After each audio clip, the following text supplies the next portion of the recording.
नमस्कार दोस्तों, स्वागत है आपका एक बार फिर से हमारे इस चैनल हिंदी कथाएं पर। जो भी व्यक्ति इस संसार में जन्म लेगा उसे एक न एक दिन मरना ही पड़ता है। मृत्यु सत्य है, इस बात को सभी जानते हैं। जिस दिन बच्चा पैदा होता है उसी दिन उसकी मृत्यु निश्चित हो जाती है, लेकिन मृत्यु के बाद आत्मा का क्या होता है, इसे लेकर दुनिया भर के हर पंथ और धर्म की अपनी अपनी मान्यताएं हैं। हिंदू धर्म के प्रमुख ग्रंथ गरुड़ पुराण में प्रत्येक व्यक्ति की मृत्यु का और उसके पश्चात आत्मा का क्या होता है, इसके बारे में विस्तार पूर्वक वर्णन किया गया है। जहां हिंदू धर्म का ऐसा ग्रंथ है जिसमें जन्म से लेकर मृत्यु तक और उसके बाद आत्मा का क्या होता है, इसका विस्तार से जानकारी देता है। किसी भी व्यक्ति के मरने के बाद उसकी आत्मा का क्या होता है, वह कहां कहां पहुंचती है, इसके बारे में इस लोक में कोई नहीं ही जानता है। इसके विषय में जो जानकारी गरुड़ पुराण में मिलती है वह कहीं और नहीं मिलती, लेकिन किसी व्यक्ति के मरने के बाद पीछे छूट गए निजी उपयोग की वस्तुओं का क्या करना चाहिए, यानी मृतक या मृतका की निजी उपयोग की वस्तुओं का उसकी मृत्यु के बाद क्या होगा, इसे लेकर भी हिंदू धर्म में अलग अलग पंथ संप्रदाय में और अलग अलग समाजों में कई तरह की धारणाएं और परंपराएं हैं। सामान्यतया लोग अपने परिजन की मरने के बाद उनके उपयोग की चीजों को याद करने के लिए प्रतीक के तौर पर इस्तेमाल करते हैं, तो वहीं कुछ लोग मृतक के उपयोग की वस्तुओं को नष्ट कर देते हैं। गरुड़ पुराण में मृत व्यक्ति से जुड़े वस्तुओं को दोबारा उपयोग नहीं करने और यदि करना है तो किस तरह से करना है, इस विषय में विस्तार से बताया गया है। इसमें हमें कुछ ऐसी वस्तुओं के बारे में बताया गया है जिसका इस्तेमाल हमें भूल कर भी नहीं करना चाहिए। इसका कारण है कि यह करने से मृतक की आत्मा का मोह दोबारा परिवार से हो सकता है।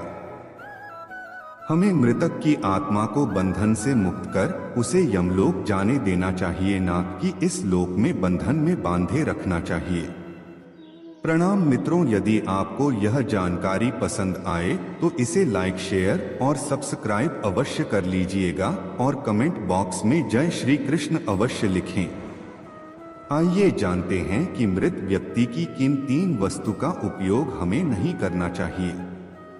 मित्रों, हमें अपने मृतक परिजनों के निजी उपयोग के 3 वस्तुओं का या तो उपयोग नहीं करना चाहिए या उनका उपयोग परिवर्तित रूप में ही करना चाहिए। हम सभी यह भली भांति जानते हैं और यह सर्वमान्य भी है कि सभी लोग अपने आभूषणों से बहुत प्रेम करते हैं। खासकर महिलाओं पर तो यह बात खासकर लागू होती है। यही बात मरने वाले की आत्मा पर भी लागू होती है।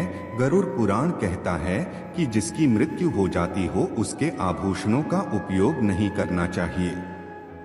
इससे मरने वाले की नकारात्मक ऊर्जा का लगाव उस व्यक्ति के साथ हो सकता है जो उसका आभूषण मूल रूप में ही उपयोग करता है।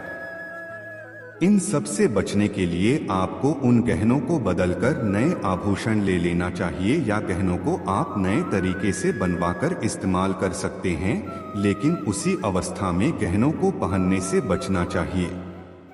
इसके विपरीत यदि मृतक परिजन ने अपने मरने से पूर्व आपको अपने आभूषण अपनी स्वेच्छा से उपहार स्वरूप दिया है तो इन आभूषणों का प्रयोग इसके उसी रूप में किया जा सकता है जिस रूप में आपको यहाँ मिला है। लेकिन इस बात पर हम सभी को विशेष ध्यान देना चाहिए कि जिस भी आभूषण से मृतक बहुत ज्यादा लगाव रखता था, ऐसे किसी भी आभूषण को आपको धारण करने से बचना चाहिए, नहीं तो आप नकारात्मक ऊर्जा से ग्रसित हो सकते हैं। मृत व्यक्ति की 3 चीजों का उपयोग नहीं करना चाहिए। इसमें दूसरी चीज है, मित्रों, हम में से हर कोई अपने वस्त्रों से बहुत लगाव रखता है। गरुड़ पुराण कहता है कि मरने के बाद भी मृत व्यक्ति की आत्मा सांसारिक मोह आसानी से नहीं छोड़ती है। इस स्थिति में मृतक के वस्त्रों का इस्तेमाल मृत आत्मा को आकर्षित कर सकती है। इसलिए हमें मृत परिजनों के कपड़ों को नहीं पहनना चाहिए और इन वस्त्रों को दान कर देना चाहिए। इससे मृतक व्यक्ति का सांसारिक मोह खत्म होता है और वह यमलोक चली जाती है। गरुड़ पुराण कहता है, इस सगे संबंधियों की मृत्यु के पश्चात उसके घड़ी का भी प्रयोग भूल कर भी नहीं करना चाहिए। ऐसा इसलिए क्योंकि घड़ियों में भी नकारात्मक और सकारात्मक ऊर्जा होती है। मृतक की अन्य वस्तुओं को उपयोग नहीं करने के मुख्य कारणों की ही भांति घड़ियां पहनने पर व्यक्ति पर नकारात्मक ऊर्जा का प्रभाव हो सकता है और मृतात्मा को घड़ी से लगाव के कारण उस व्यक्ति को मृतक के सपने बार बार आते हैं। क्या आपको भी आते हैं मृतक के सपने? हमें कमेंट करके जरूर बताएं। धन्यवाद। राधे राधे। जय श्री राम।